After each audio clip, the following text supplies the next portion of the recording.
Ajay MBBS करने के बाद उसका पहली नौकरी माधवगढ़ नाम का एक छोटी सी गांव पे हुई थी। गांव पे नौकरी करने के लिए उसका बिल्कुल भी मन नहीं था, क्योंकि अजय बचपन से ही शहर में पला बड़ा है और उसके लिए गांव पे रहना थोड़ा अजीब लग रहा था। लेकिन ये नौकरी वो छोड़ नहीं सकता था, क्योंकि नौकरी के अलावा उसके पास कोई दूसरा ऑप्शन नहीं था। इस कारण ना चाहते हुए भी उसे गांव पे नौकरी करना पड़ा।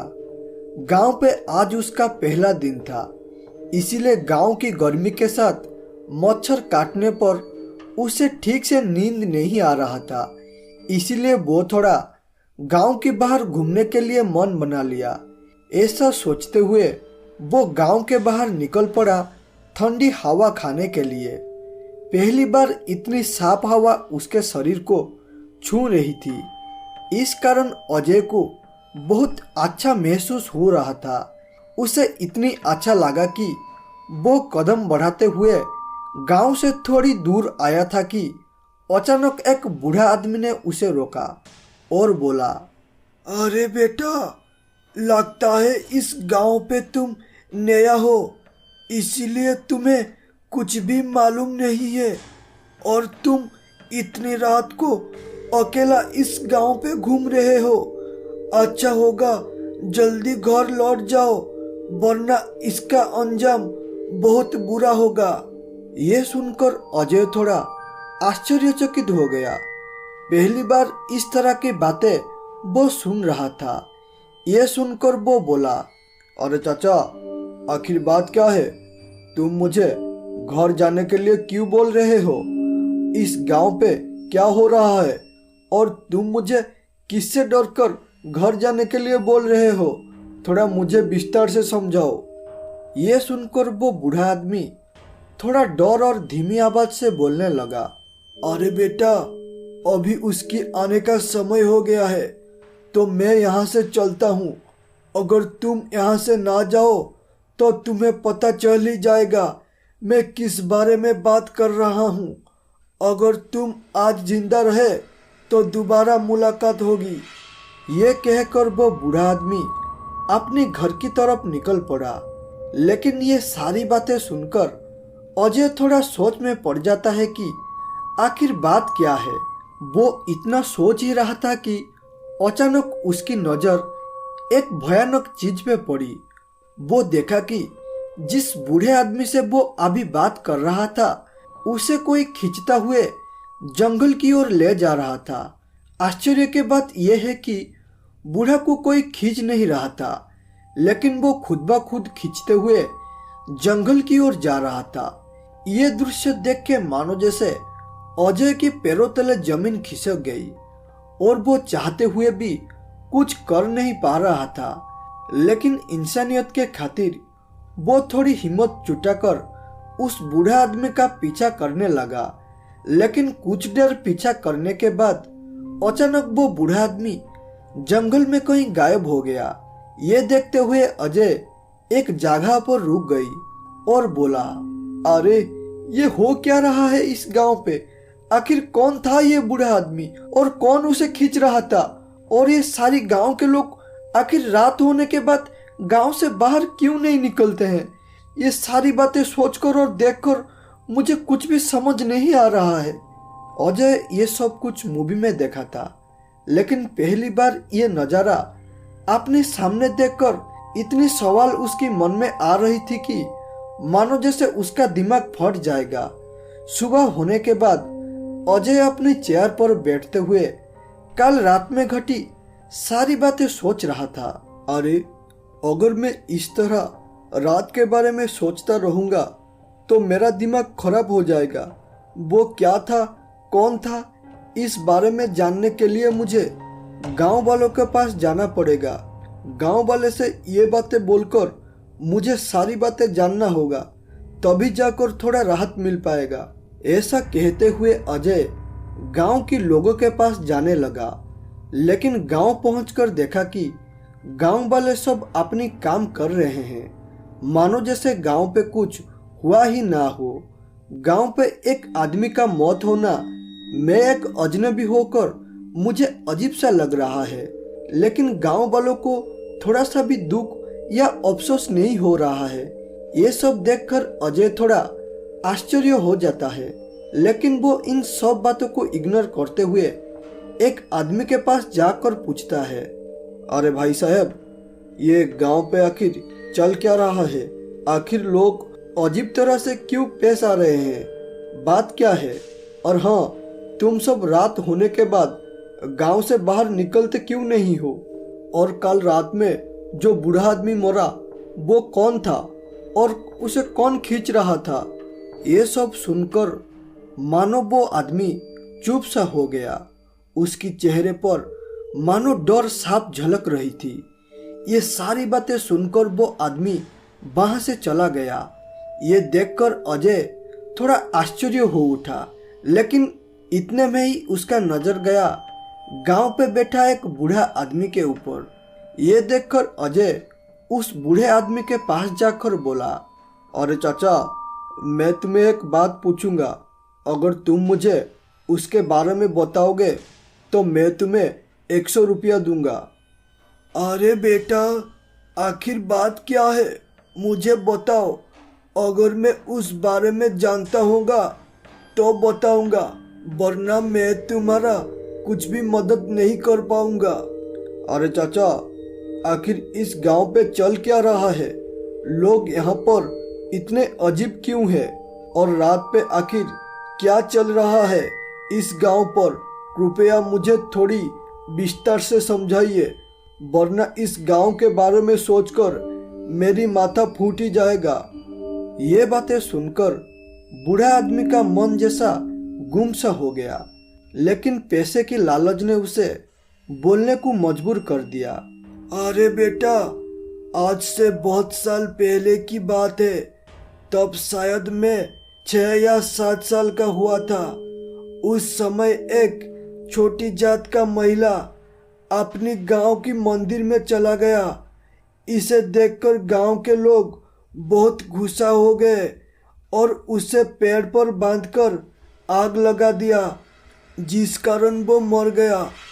तब से लेकर आज तक गांव पे बहुत लोगों की मौत हो रही है। इस कारण हम लोग घर से बाहर निकलते नहीं है। आज भी उसका गुस्सा बरसात बनकर गांव पे बरस रही है। उससे डरकर कोई भी उसके बारे में बात नहीं करता है। और हाँ, और एक बात, वो दलित लोगों का कुछ भी नहीं करता और बाकी ऊंची जात वालों को ऐसी मौत देती है कि मानो आत्मा कांप ही जाएगा। ये सारी बातें सुनकर अजय को ऐसा लग रहा था मानो जैसे वो कोई मूवी देख रहा हो। वो चाहता तो इस बात को यकीन नहीं करता, लेकिन वो उसे अपनी आंखों से देखा था। अजय एक डॉक्टर था। उसका काम है लोगों की जिंदगी बचाना, चाहे वो मेडिसिन से इलाज करके हो या फिर इस डायन से लड़कर हो। अजय अपने मन में सोच लेता है कि कैसे भी करके वो उस डायन से गांव वालों को बचाएगा और उन्हें पहले की तरह जिंदगी देगा। ये सोचकर अजय रात होने की इंतजार किया और रात होने के बाद अजय गांव के बाहर निकल पड़ा और उस जगह पर जाकर खड़ी हो गई जहां पर कल वो बूढ़ा आदमी को देखा था। हालांकि अजय अंदर से बहुत डरा हुआ था, लेकिन इंसानियत के खातिर अपनी जिंदगी को दांव पर लगा दी। आखिर कुछ भी हो जाए, मेरी जान क्यों ना चला जाए, लेकिन इस गांव पे और कभी जान जाने नहीं दूंगा। आखिर कितने दिन गांव वाले अपने घर पर छुप कर बैठेंगे। हे भगवान, मुझे इस डायन के साथ लड़ने के लिए ताकत देना, जैसे मैं गांव वालों की मदद कर पाऊंगा। अजय इतना कहा ही था कि अचानक उसकी नजर जाता है पिछली रात की तरह एक आदमी को कोई घसीटा हुआ लेकर जा रही है। ये देखकर अजय उसका पीछा करने लगा, लेकिन पिछली रात की तरह इस बार भी सेम हुआ। मतलब अचानक वो आदमी कहाँ गायब हो गया। ये देखकर अजय अपने आप को कोसने लगा, अरे नहीं नहीं नहीं, फिर एक लोगों की जान चली गई। मैं रक्षक बनकर यहाँ आया था, लेकिन कुछ कर नहीं पाया। आखिर मैं करूँ तो क्या करूँ और कैसे इन गांव वालों को बचाऊं? मुझे कुछ भी समझ नहीं आ रहा है। हे प्रभु, अब आप ही कुछ करिए। अजय फिर से एक लोगों को अपने सामने मरता हुआ देख के वो बहुत दुखित हो उठता है और अगले दिन सुबह फिर अपनी चेयर पर बैठकर रात के बारे में सोच ही रहा था कि अचानक एक पेशेंट उसके पास आया। उस पेशेंट को देखकर ये पता चल रहा था कि ये एक पढ़ा लिखा आदमी है, तो अजय ने सोचा ये जरूर उसका मदद कर सकता है। ये सोचकर वो बोला, अरे भाई, तुम्हें देखकर ये लग रहा है कि तुम इस गांव पे सबसे ज्यादा पढ़े लिखे आदमी हो और इन सब गांव वाले से तुम्हारा सोच जरूर अलग होगा। इसीलिए मैं तुम्हारी गांव के बारे में तुम्हें कुछ पूछूंगा। अगर तुम मुझे अच्छे तरीके से सब कुछ बताओगे तो मैं तुम्हारी गांव वालों की मदद कर सकता हूँ। अजय बातें सुनकर वो पेशेंट बोल उठा, अरे सर, मैं आपको सब कुछ इस गांव के बारे में बताऊंगा। बस आप मुझे पूछिए क्या जानना चाहते हो। अगर बात आए गांव के लोगों को बचाने का तो मैं इसके लिए कुछ भी करने के लिए तैयार हूँ। ये सुनकर अजय थोड़ा खुश होकर पूछने लगा, अरे भाई, मुझे बस ये बताओ कि उस डायन को इस गांव से निकालने के लिए मुझे क्या करना चाहिए। और वो डायन रात पे गांव से निकला हर आदमी को गांव से उठाकर ले जाता है, लेकिन सिवाय मुझे छोड़कर। आखिर ऐसा होता क्यों है और वो डायन मेरा पास क्यों नहीं आ रहा है? ये सुनकर सामने खड़ा हुआ पेशेंट बोला, सर, इस डायन को गांव से कैसे निकाला जाए मुझे पता नहीं है, लेकिन एक बार मैं गांव की बुजुर्ग लोगों की बातें सुनी थी कि अगर कोई डायन को समझा पाए कि वो जिन लोगों से प्रतिशोध लेना चाह रही है वो लोग कब का मर चुके हैं और इन बेगुनाह लोगों को मारना छोड़ दे, अगर कोई उसे समझा सकते तो डायन गांव से निकल जाएगा। लेकिन मुझे लगता नहीं है कि ये काम करेगा, क्योंकि डायन आज तक किसी को बात करने का मौका दिया ही नहीं है। वो जिसे देखता है उसे मार देता है। और हाँ, ये काम एक दलित आदमी, मतलब एक छोटी जात का आदमी कर सकता है, क्योंकि वो डायन सिर्फ बड़े जाति के लोगों को उठाकर ले जाती है। ये सुनकर अजय को थोड़ी सी बात समझ आ गया कि डायन इसीलिए उसका कुछ करता नहीं है क्योंकि वो एक छोटी जात का आदमी है। ये सारी बातें सुनकर उसके मन में हिम्मत जाग उठी उस डायन को गांव से निकालने के लिए। ये सब सोचकर वो रात होने का इंतजार किया और रात होने के बाद वो उस जगह पर निकल पड़ा जहां पर वो 2 दिनों से डायन को देख रही थी। लेकिन आज वो रास्ते के किनारे खड़ा ना होकर के रास्ते के बीच में खड़ा होकर डायन की इंतजार किया। और कुछ देर बाद अजय का सामना हुआ उस चीज का जिसे वो 2 दिनों से देखने की कोशिश कर रहा है, मतलब डायन को। वो देखा एक काली परछाई उसके सामने आकर रुक गई। ये सब अजय देखकर मन में डर होते हुए भी वो थोड़ी सी खुद को संभाल के वो डायन को समझाने के लिए बोला, अरे ए बहन, मैं भी तुम्हारा तरह एक छोटी जात का हूँ। इसी वजह से तुम मेरा कुछ भी करते नहीं हो। बस मुझे अपनी भाई समझकर थोड़ी देर मेरी बात सुनो। देखो, मुझे पता है तुम्हारे साथ जो कुछ भी हुआ वो बहुत गलत हुआ, इसके लिए पूरी गांव शर्मिंदा है। और हाँ, तुम्हें जिन लोगों ने जलाकर बेरहमी से मारा था उन लोगों को तुमने कब का मार चुका है। अब तुम जिसे मार रहे हो वो बेगुनाह है।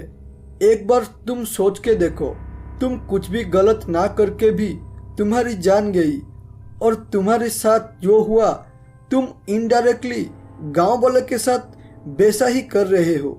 थोड़ा सोच के देखो, क्या यही सही बात है? और हाँ, अब ये गांव वाले ऊंच नीच छोटा बड़ा नहीं करते हैं, सब लोग मिलजुल कर रहते हैं। लेकिन तुम्हारा डर कहीं ना कहीं उन सब की एकता को नष्ट कर रही है। अगर मेरी बात आपको थोड़ा सा भी समझ आई तो इस गांव छोड़कर यहाँ से चले जाओ, वरना गांव वालों के साथ साथ मुझे भी मार दो। अजय इस तरह समझाने पर अचानक वो काली परछाई वहां से गायब हो गई और फिर सब कुछ ठीक हो गया।